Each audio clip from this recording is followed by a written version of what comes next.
Yo, what up guys, it's your boy SonTj. How's it going? Today we're here to talk about Yamcha. Yamcha is something that I want to talk about because people always kind of got on to me when I made my whole top strongest Dragon Ball Z characters. They always wonder why do you have Yamcha under Captain Ginyu, or Yamcha should be above Frieza or something like that. And with the recent manga chapter talking about how Yamcha still believes that he is top 3 strongest Earthlings, I want to give that a conversation or whatnot. Just talking about Yamcha's power through his history and talk about some misconceptions, because in Dragon Ball Z there's always some statements that it's confirmed that Yamcha's stronger than first form Frieza. It's confirmed that Gohan should be the main character. It's a lot of stuff that just kind of said a lot of times in the Dragon Ball community that when you look for reference or the proof of it, you don't find it. And before that, better play that intro. The beat go off. Feel like I'm Goku.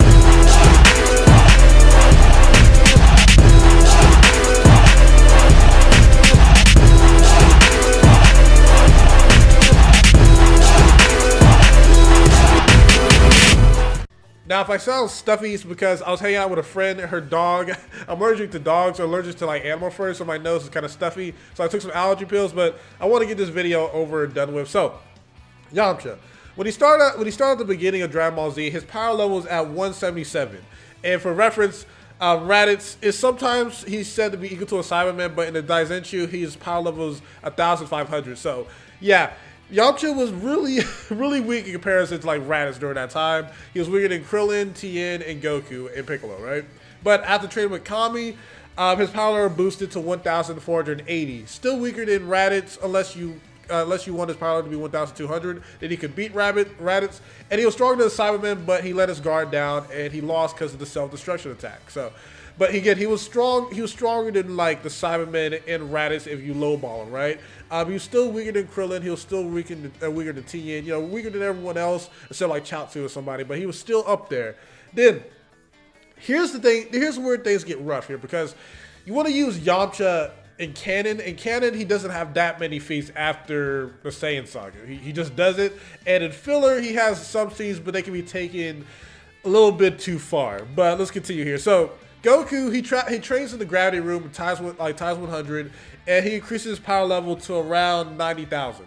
And he's able to one-shot characters like Riku, whose power level is between 30,000 and 50,000, because Riku dominated Vegeta, whose power level was around 30,000 during that time, but he got one-shotted by Goku, whose power level was around 60,000 when he beat him, when Jace and Burner told him. So his power level should be between 30,000 and at least 50,000, or 59,000, something like that. And it's tough because in the filler you have Yamcha beating Raccoon, but it's not as easy. He doesn't one-shot him, but he still beats Raccoon. So his power level should be around that ballpark, right? But again, that's filler. But again, we can use it because Yamcha did train with King Kai, so you can use that as an idea of how powerful he could be. But then people are telling me okay, when he trains with the air, when he trains for those 3 years, he should be around Frieza or post. This is all assumptions, bro.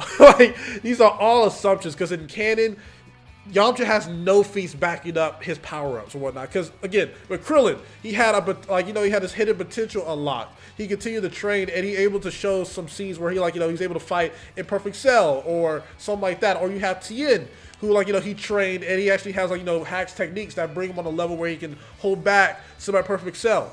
Yamcha has none of these feats. So when people try to use these oh, Yamcha is equal to this and equal to that, bro, Yamcha is not Tien or Krillin, okay? He's been far surpassed after those arcs.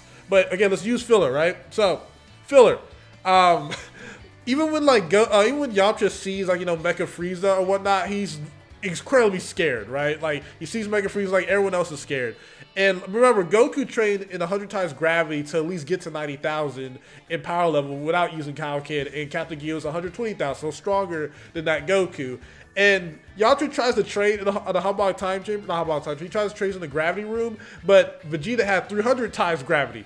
And Yamcha almost died, okay? And I get it, when Goku trained, it was 1/3 of that, but the fact that Yamcha was about to die in that was kind of insane to me. Now, here's the biggest thing, the biggest misconception here. The whole Dr. Gero and Android 19 thinking that Yamcha was Goku when they saw him, right? Listen, it's been said many times that Android or Dr. Gero only did studies of Goku when he fought Vegeta. Like, literally, he studied him all the way till he fought Vegeta. Has no data of the Namek Saga. Has no data at all. And some people like to use this thing where, I'm about to sneeze, that's why my nose is flexing so much. A lot of use this thing where like, well, Dr. Gero saw Future Trunks versus King Cold and Frieza, so he already kind of got understanding of what a Super Saiyan would be. That man had no idea what a Super Saiyan was. He literally said that he just did a guess at how strong Goku would become. That's it. So this is very vague. Okay, so you can highball Yamcha to being like base Goku Namek Saga before he fought Frieza, but that makes no sense because he had no idea what a Super Saiyan was, and he didn't know who Future Trunks was. So when people tell me that he saw Future Trunks versus King Cold and Frieza, no, he didn't. He didn't even know who that guy was.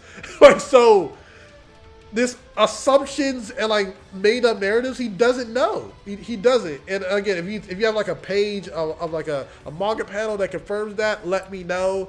But again, the highest thing you can say is that Yamcha was compared to Saiyan Saga Goku because, or powered up Saiyan Saga Goku because they didn't know that Goku trained at 100 times gravity. They don't know like how powerful he got. So again, even a highball Yamcha, you can try to make an assumption that he's around like Frieza Saga Goku, but again, that's all just made up stuff and like made up calculations. Like, I like confirmed stuff. So again, Canon Yamcha so far, his most biggest feat is like fighting like Cyberman and training under King Kai and training in those 3 years. But again, he has no feats like backing up like where we can actually rank his power level. But if we're doing like filler, so far, after training with King Kai, he's stronger than Recoome. And Recoome is around 30,000 to 50,000. Still weaker than Goku after training in the 100 times gravity. Still weaker than that. And when he tried to train in the 300 times gravity, he almost died. Now, again, he stopped training after the Android Saga. He stopped. So in the Buu Saga, when he's able to beat Alabu, in which Alabu was able to fight on par, or at least suppress Pycon, and Pycon in the filler like one-shotted Perfect Cell. So again, this is not too far along after the Cell Saga where Goku was confirmed weaker than Perfect Cell. So like I said, when you keep using filler and plot-induced stupidity, it makes no sense because again, this is a Yamcha who has to train ever since the Cell Saga, and he one-shots Alabu, who was like on par with Pycon. So this only makes sense, right? If Pycon was really suppressed, which I would assume he's really suppressed. So if you use filler Yamcha, okay, you can make a guesstimate that he's stronger than Recoome, but there's no statement or anything like that that confirms that he's stronger than first form Frieza. There's nothing like that. And when you try to say that he's in the millions or whatnot, bro, he was scared shitless of Mecha Frieza.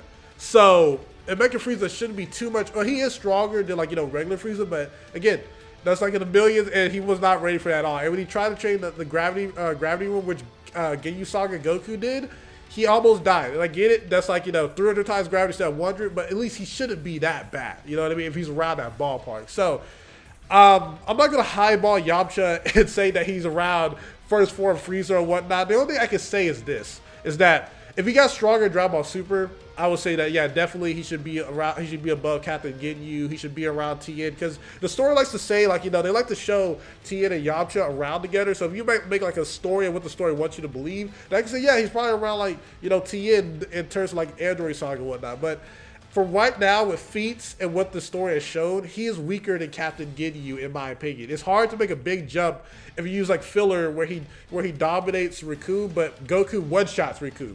And he was around like 60,000 in terms of power level, and it took Yamcha a lot more to beat Recoome. So I would say like Yamcha was probably around 50,000 a power level right there. And when he does 3 years of training by himself, I don't think he's going to skyrocket past 120,000 power level. Okay, he's not Krillin. Krillin had his potential unlocked, and Tien is a better martial artist than Krillin. I mean, than Yamcha. Okay, so that's my opinion on the situation. I think like right now, until Yamcha's shown feats of that, because Krillin and Tien have feats showing that they surpass like Namek characters, okay? And even then, Krillin before Dragon Ball Super was not stronger than Final Form Frieza. Even with Tia, it was the same thing. Like he just had a very hacks technique. So yeah, my ranking is that Yamcha, just round middle, should be like near Namek Saga. I mean, at least should be near like Ginyu Saga Goku in terms of 90,000. He should be around that ballpark in terms of when he's in the Android Saga. I feel like if you try to say that he's stronger than like base Pycon or something that has plot-induced stupidity because he hasn't trained since the Cell Saga. And you can do like a high ball, maybe he's around first form Frieza, but I highly doubt that. He should be around 90,000 like power level. I'm not gonna just highball, just a highball, and just have these like literally people tell me it's stated that he's stronger than first form Frieza. It's not stated at all. And this whole Dr. Gero saw Frieza versus Trunks. He didn't see any of that. He just took the DNA from Frieza and King Cold and put him into Perfect Cell. And that's how that's how Cell has that stuff. He didn't do any research on that. He already said many times. He only saw Goku versus Vegeta and just did an estimate of how powerful he would get. And the only reason he even stood a chance against Super Saiyan Goku is because of the heart virus. That's literally it. So yeah, that's all I gotta say there. Hope you guys enjoyed the video. This is no shots or anything like that. This is my opinion. I feel like this is a lot of misconceptions had to be there. Yamcha's definitely not weak. Nah, but he's definitely not as strong as what people think he is. At least in my opinion. So yeah, SonTj peace. Love you all.